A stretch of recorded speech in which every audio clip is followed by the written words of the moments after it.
Hello student, today we will read about second poem of first chapter. The poem name is Fire and Ice and this poem is composed by Robert Frost. Robert Frost is the poet of the poem. The poem is Fire and Ice. As you mentioned in the name of this poem, fire means आग and ice means बर्फ से है. तो fire और ice यानी आग और बर्फ दोनों डिफरेंट चीज़ें हैं. What will happen in this poem we will read and we will see in the poem. Let's start the video. First of all, we will read and understand the summary of the poem. Fire and Ice is a short poem by Robert Frost. In this poem, the poet refers to two predictions of how the world will end. How the world will end. Some say it will end in fire, and others say it will end in ice. According to the poet, fire stands for desire. Mention it. Fire stands for desire, greed, avarice or lust. The more you try to satisfy them, the more they grow. जितना आप इन चीज़ों को complete करने के लिए, पूरा करने के लिए, संतुष्ट करने के लिए प्रयास करोगे, ये उतनी ही बढ़ते जाएंगे. There is no end to it. They spread rapidly like fire and engulf your whole life. One becomes selfish and sometimes cruel also. Selfish भी हो जाती है और कई बार निर्दयी, क्रूअल हो जाती है. On the other hand, ice, according to the poet, it stands for hatred, coldness and rigidity. One becomes insensitive and indifferent towards the feeling of the others. The poet says that both fire and ice are growing with such a rapid speed that the world would soon perish, either way in fire or in ice. Let's read the poem. Some say the world will end in fire, some say in ice. From what I have tasted of desire, I hold with those who favor fire. But if it had to perish twice, I think I know enough of hate to say that for destruction ice is also great and would suffice. First full line. Some say that the world will end in fire as the meaning of the first line. Some say, कुछ लोग कहते हैं the world will end, ये संसार समाप्त हो जाएगा in fire यानी आग की तरह या आग से. Some say in ice, और कुछ कहते हैं कि ये बर्फ से समाप्त होगा. From what I have tasted of desire, जिस तरह से कह रहा है कि इंसानों की, लोगों की या मनुष्यों की इच्छाएं बढ़ती जा रही हैं. आई hold with those who favour fire, और उस इच्छाओं के साथ मैं उन लोगों के साथ खड़ा हूँ जिनके अंदर आग जल रही है, इच्छा है.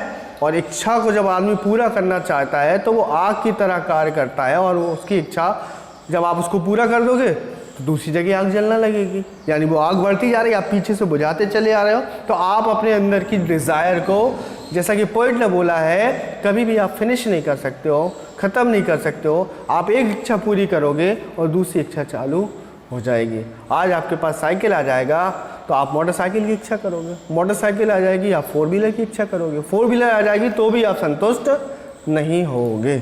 इस तरह से आपकी इच्छाएं बढ़ती चली जाती हैं। तो the poet says that some say the world will end in fire, some say in ice, from what I have tasted of desire I hold with those who favour fire. The poet says that there are 2 nation in the society, there are 2 different nation, there are 2 parts, there are 2 different aspect we will see in the society about the destruction of the world, कि किस तरह से संसार का समापन होना है, खात्मा होना है, destruction of the world। The fire of these theories states that fire will cause the disaster to happen। कुछ लोग कहते हैं कि आग की तरह या आग से ये घटना होने वाली है संसार की।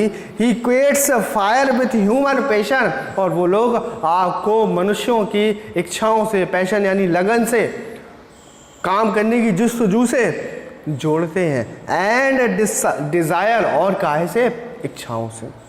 The poet frankly confesses that he agrees with those people, कभी उन लोगों से सहमत है, बिल्कुल खुले रूप में सहमत है। Frankly confesses that he agrees with those people who believe that the world will be burned by fire, कभी भी जो है उन लोगों के साथ कन्फेस करता है इस बात को कि वो लोग जो कहते हैं कि ये संसार आग से समाप्त हो जाएगा, लास्ट में जल जाएगा, क्योंकि हर लोग जले जा रहे हैं दूसरे लोगों से। इतनी जलसी लोगों के अंदर आ चुकी है। हम लोग उर्दू में बहुत सारे लोग बोलते हैं हसद, जिसको जेलसी, आप लोग के अंदर ईर्ष्या होती है बहुत सारे लोगों से जलने की। ये बहुत ख़राब चीज़ है। जब इंसान के अंदर ये आ जाती है तो वो इंसान को खा जाती है और वो इंसान अंदर ही अंदर पूरा जल जाता है। ये जलने की बात हो रही है। कभी भी इस चीज़ से सहमत करता है कि लोग कह रहे हैं संसार का खात्मा आग से होगा, तो आग से मतलब है इंसान के अंदर जो इच्छाएं जली जा रही हैं उससे वो जल जाएगा, और इसी तरह से सारे लोग इस संसार को समाप्त कर देंगे। कभी भी इस बात से सहमत है, एग्री है।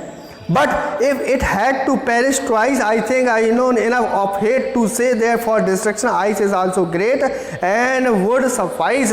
And the poet also says that in this line the poet stops discussing the first theory। इन लाइनों में जो पोइट ने पहली 4 लाइनों की जो थ्योरी बताई है उसको डिफरेंट बताया है। And goes to talk about the second theory. पहली थ्योरी तो हो गई फायर से, अब सेकेंड थ्योरी की बात हो रही है about the destruction of earth by ice. जिस सेकेंड थ्योरी में बताया गया है कि इस अर्थ का डिस्ट्रक्शन कैसे होगा, बर्फ से होगा। He does not disagree with the first theory about fire. तो पोइट जो है पहली थ्योरी से डिसएग्री नहीं करता है, बिल्कुल भी नहीं करता है, वो उसको मानता है। He simply consider what might happen if the earth were to be destroy a second time. और वो इस बात को भी कंसीडर करता है, इस बात को भी मानता है कि क्या हो जाएगा अगर ये थ्योरी लागू हो जाएगी, यदि बर्फ़ वाली बात आ जाएगी तो 1 सेकंड भी नहीं लगेगा और ये संसार पूरा डिस्ट्रॉय हो जाएगा। आपने देखे होंगे बहुत बड़े बड़े ग्लेशियर, इतनी वहाँ पर ठंड होती है, माइनस में टेम्परेचर होता है, तभी जाके वो बर्फ़ वहाँ पर जम पाती है, क्योंकि 0 डिग्री से तो बर्फ़ जमना शुरू होती है। अब शुरू होगी तो तुरंत थोड़ी ना जम जाएगी, वो जितना ज़्यादा आप माइनस में आओगे तब वो वहाँ पर जम पाएगी। तो यहाँ पर पोइट बात कर रहा है कि वो एग्री करता है फायर से भी, और वो एग्री करता है या कंसीडर करता है कि आइस से भी। He is sure that the second time ice will be enough to destroy the earth. दूसरी थ्योरी में कि आइस इनफ होगी इस अर्थ को डिस्ट्रॉय करने के लिए, as nearly the effective as the fire, और उसी तरह से इफेक्टिव होगी जिस तरह से फायर इफेक्टिव होती है। He then compares ice with hatred. इसी वजह से उसने जो है आइस को नफरत से यहाँ पर तुलना की है। Now I will ask you some question from the poem. I hope you will answer these questions in the comment box. The question number 1 is, the people of the world think that the world will end in. You can answer both.